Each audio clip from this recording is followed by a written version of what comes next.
Olá, seja bem-vindo ao canal Hotworks. Eu sou o Fabiano e hoje vou responder uma pergunta que fizeram em um dos nossos vídeos. E qual foi o vídeo? A respeito da troca da correia dentada do Palio, esse que está aqui do lado. Esse é o 8 válvulas Fireflex 1.0. E a pergunta foi a seguinte: o meu carro não tem sensor de fase. É necessário afrouxar a polia do comando, igual você fez no vídeo? Então, o que é o sensor de fase? O sensor de fase é essa pecinha que está aqui em cima, em que ele acaba lendo a posição do eixo de comando de válvulas. E na ocasião, eu afrouxei essa polia, girei ela totalmente para a direita para reinstalar a correia dentada desse veículo. Logo após, eu fiz mais um vídeo no canal, que é a troca da correia dentada do Palio. A gente descobriu que ele era 1.3, né? Só que esse era o de 16 válvulas. Coloquei todas as ferramentas de fasagem. Lembrando, eu vou colocar a descrição desses dois vídeos aqui embaixo, tá? Vocês podem assistir eles, então, caso vocês não estejam sabendo do que eu estou falando, tá? Então, eu fiz a troca da correia dentada do Palio 1.0, 8 válvulas, e do Palio que nós descobrimos que ele era 1.3, 16 válvulas. Em ambos, eu soltei a polia do comando, porque essas polias são polias loucas. Então, você afrouxa o parafuso para quê? Para que você consiga fazer um encaixe perfeito do dente da correia dentada. Passou um poçante de 4 patas. Muito bem, e a pergunta é: o meu carro não tem o sensor de fase, eu preciso soltar essa polia? Porque dá muito trabalho, né? Então você tem que ter a ferramenta para travar e tal, então isso assusta muitas pessoas. Eu já fiz muita troca de correia dentada em carros. É claro que na época não tinha canal, então não tem nada filmado, né? Então estou começando aí, o que eu estou fazendo a partir de agora, pôr no canal. Então eu já troquei do Uninho lá 90 e pouco, 93, 92. Já troquei do Tempra, troquei do Monza, dos Corsinha, um monte de correia dentada de carros aí mais antigos. E não precisei afrouxar então a polia do comando, tá? E por quê? Porque esses carros mais antigos, ele tem uma marca de referência no comando, né? Uma bolinha que você deve alinhar com algum ponto do cabeçote, tá? É um ponto fixo que você alinha com um ponto móvel, tá? O ponto móvel é da polia e o ponto fixo fica em algum lugar do cabeçote. Então, nesses veículos aí não haveria necessidade de soltar. Mas por quê? Até eu vou colocar agora as imagens. A gente tem as polias chavetadas, né? Aquelas polias que você não precisa afrouxar esse parafuso porque ela tem que ser tracionada e ela tem que estar nos seus pontos de referência. Já desses carros mais novos, desses Fiat, esse que a gente fez no canal que a gente apresentou para vocês, eles são polias loucas. Então, não existe um ponto exato ali. Então, você afrouxa ela para que você consiga fazer o ajuste mexendo a polia para que os dentes encaixem. Lembrando que tem que estar fasado. O que é fasamento de um motor? Então o virabrequim está travado, ele não mexe, porque eu pus uma ferramenta para prender o virabrequim. Eu pus uma ferramenta para prender o eixo do comando. Então eu posso virar a polia aqui, mas o eixo do comando não se mexe. Tá? Então eu vou e ajusto, encaixo melhor os dentinhos, porque a correia dentada ela tem um assentamento nos dentinhos da correia com os dentinhos ali onde encaixa na polia, os dentinhos da correia com os vincos na polia, tá? Então por isso que foi feito. Mas eu quero trocar do meu carro e não quero afrouxar. Eu posso fazer? Em tese, nada te impede de você deixar do jeito que está. Então eu fiz um desenho bem simples aqui, que seria então do comando de válvula e do virabrequim. Lá, posicionei lá, fiz uma marca num canto aqui. Então vamos voltar aqui para o nosso quadro. Então se eu marcar aqui, fizer uma marca no virabrequim, vamos pôr a marca aqui para baixo que fica mais fácil. Alinhei, marquei aqui em cima, certo? Então lá, fiz uma marquinha aqui, com a marquinha lá em cima, um pontinho, alguma coisa assim, coloquei aqui. Aí fui lá, afrouxei aqui o tensionador, então eu afrouxei o tensionador e tirei a correia dentada. Se eu garantir que eu não vou movimentar essas duas polias que tá aqui, beleza? Aí eu venho com a nova correia e coloco a nova correia aqui. Aí eu coloco o tensionador, tensiono ele, aperto, dou duas voltas no motor, girando. Então vai girar isso aqui, né? Vai acabar girando. Voltou, alinhou aqui, alinhou embaixo, em tese tá certo. Beleza?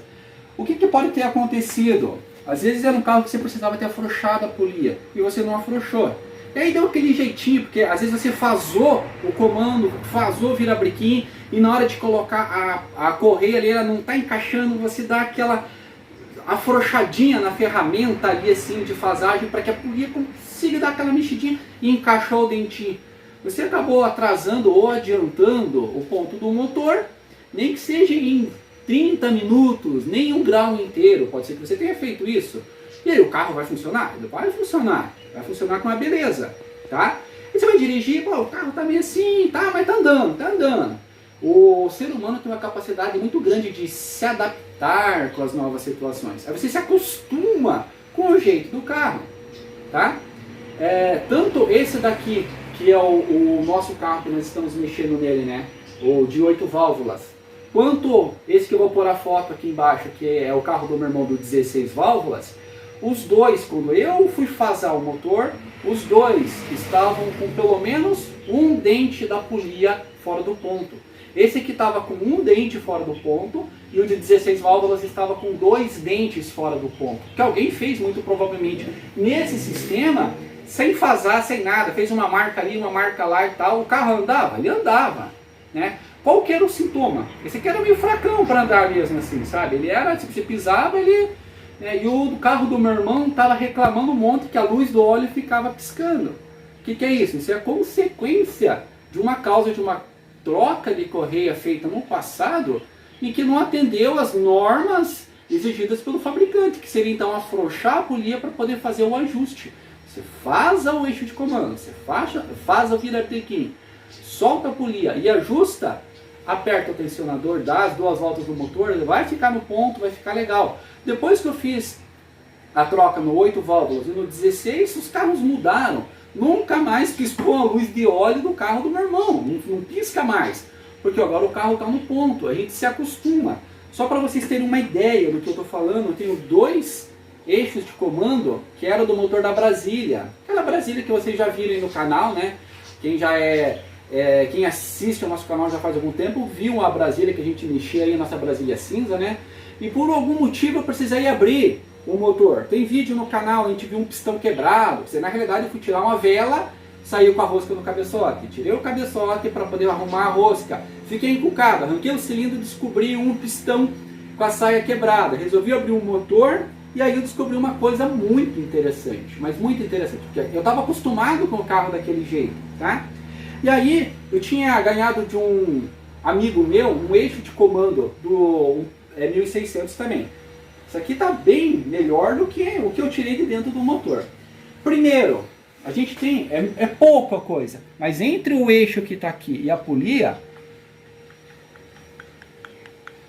tem uma pequena folga. Não pode existir folga. Então já existia uma folga, né? Então quando ele tracionava o eixo do virabrequim, que ele tem a polia, né? Quando a polia do virabrequim tracionava a polia do comando de válvula, ele já dava um pequeno atraso, porque ele tem uma pequena folga. E aí eu descobri, fazendo a medição dos canes, tá? Então, esse aqui, só para vocês terem uma ideia, ele está dando bem perto. É claro que cada um tem o seu próprio desgaste, mas está dando bem perto de 39 milímetros. Aí, se a gente pegar um outro cane aqui da mesma direção, né, aqui, seria mais ou menos esse aqui. Observem, gente, olha o paquímetro, olha a folga, olha a diferença. Tá dando aqui, ó, pelo menos 38. É que cada um tinha a sua desgaste natural, né? Esse aqui também não é novo, né? Então ele já rodou, esse aqui já rodou muito. Então, no mínimo, eu tinha 1 milímetro a menos de levante de válvula no meu carro, e fora que ele estava folgado. Aí o carro ficava ruim, você ajustava a válvula, mexia no carburador, abria mais as misturas.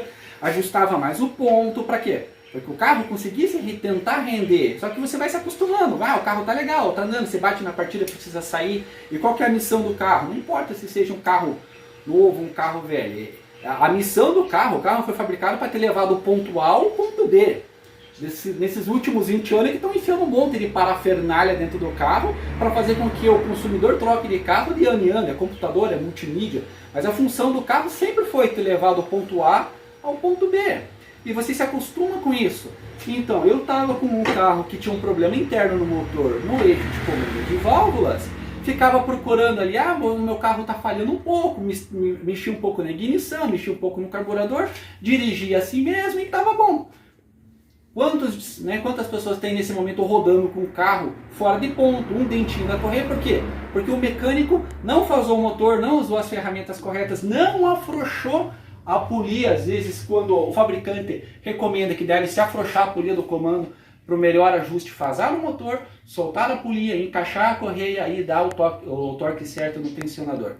Então é isso, tá? Então eu achei muito interessante a pergunta que foi feita nesse vídeo e resolvi gravar um vídeo explicando essa característica do ser humano, que é de se acostumar. Às vezes você está acostumado com o teu carro, está gastando um pouquinho, você nem liga mais para isso, você vai lá, abastece, você dirige, o carro dá umas falhadas e vai, está andando, e você não está nem aí para isso. E às vezes quando leva no mecânico de verdade, o cara vai lá, faz todos os procedimentos de acordo com as recomendações do fabricante, o carro volta, nossa, mas esse carro foi envenenado, mas esse carro agora está andando bem, mas como esse carro está econômico, às vezes o detalhe estava na troca de uma correia dentada em que o cara não fez certo, que o cara não soltou uma polia, ficou um dentinho fora. Então, mais uma vez falando, esse 8 válvulas estava com um dente fora e o do 16 pelo menos 2 dentinhos fora da correia. A consequência do 16 era a luz do óleo piscando, ficava piscando a impressão que a bomba de óleo estava indo para o pau, estava dando problema, que o carro já estava aí com bronzina. A gente até questionou, será que essas bronzinas não rodaram? A gente já começa a viajar na maionese. E o problema estava na correia dentada que estava fora de ponto. Tá? Então é isso, eu espero que esse vídeo aí ajude a quem tem interesse nesse assunto a entender um pouquinho como é importante seguir as recomendações do fabricante. E se no manual de serviço está escrito que você deve soltar a polia, por favor, solte a polia. Se você não tem ferramenta, então não mexa no carro. Tá? Compre as ferramentas primeiro e aí depois então você procure fazer o serviço. Sempre de acordo com as recomendações do fabricante.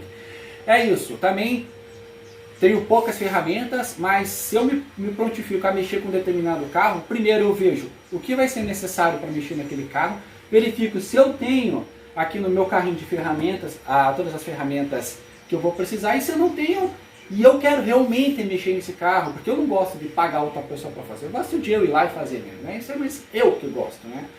Eu prefiro ir lá, investir, comprar a ferramenta certa, ou se ela não for, se ver como é que é a ferramenta, e que nem eu construí uma, né? De travar a própria polia. Eu vi como é que era, tinha material em casa, tinha vontade de fazer, fiz a minha. Ou então você faz a tua de acordo com aquilo que realmente vai te atender, ou compre uma aí, né? Hoje tem nos sites da internet, você consegue comprar bastante ferramentas e equipamentos para trabalhar. Mas não deixe de seguir então as recomendações do fabricante, ok? Então por hoje é isso, muito obrigado por assistir então os nossos vídeos. Se não é inscrito, se inscreva, por favor, para ajudar a gente. Deixe o seu joinha, toque lá no sininho, né, para vocês receberem novos vídeos aí do canal. E é isso, gente. Até a próxima. Muito obrigado.